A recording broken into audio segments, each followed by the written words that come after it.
how it's bottled and then served to you guys. So I'm just going to tell you a little bit about the two kinds of whiskies you get. Today you're going to be tasting a single malt whisky, which is the best whisky you can get. Now, to be a malt whisky, it must have matured in an oak barrel, or a type of barrel, a wooden barrel, for at least 3 years. If it's any younger than 3 years, it can't be called malt whisky. It can only be called a whisky. So you've got the single malt whisky, and then you've got the blended whisky, which is taken up of all different types of whisky and blended into one to make one flavour. There's a famous one called Famous Grouse. I don't know if people have heard of that. You see the adverts with the bird and stuff. So there's Famous Grouse is probably, or Bell's whisky is probably the two most famous blended whiskies. But we're going to take it a wee step up and a wee bit nicer today, and we're going to go with a single malt.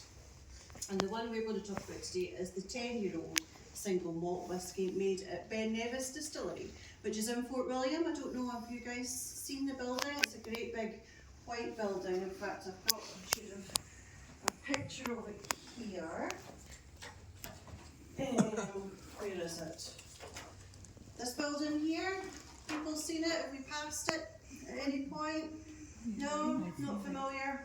Okay, well if you haven't passed it, you will pass it, and then you'll know what's happening in here. So this is where Ben Nevis whisky's been made. So the process of whisky making, so you've got the malting, which is you get the grains, and they are soaked in water and allowed to germinate, and then they're taken out and they are dried. So they're laid out in a big, huge single layer in a massive store to dry out. This is then mashed. Once it's dry, it's mashed in a big kiln, which kind of looks a bit like one of these. See the big copper kiln? One of these, big massive one. So it's mashed in there, and that's where it's mixed with hot water, and it's converted into starches, which then ferment into sugar. So it's a big fermentation process. After that, you've got the yeast is added to the sugary liquid, and that creates alcohol and carbon dioxide. At that point, we have then got the distillation process. So the liquid is distilled twice into pot stills, which are these. Big copper again. Okay, so they're put into pot stills to concentrate the alcohol. So they've done this. That's done twice. They're filtered in there to make the alcohol stronger each time they do it. Okay, and then after that we've got maturation, which means that they're then put into wooden barrels. You'll have seen barrels like this. They're everywhere in Scotland. So you see barrels like this, they're put in there, and as I said before, it must be over 3 years for it to be a single malt.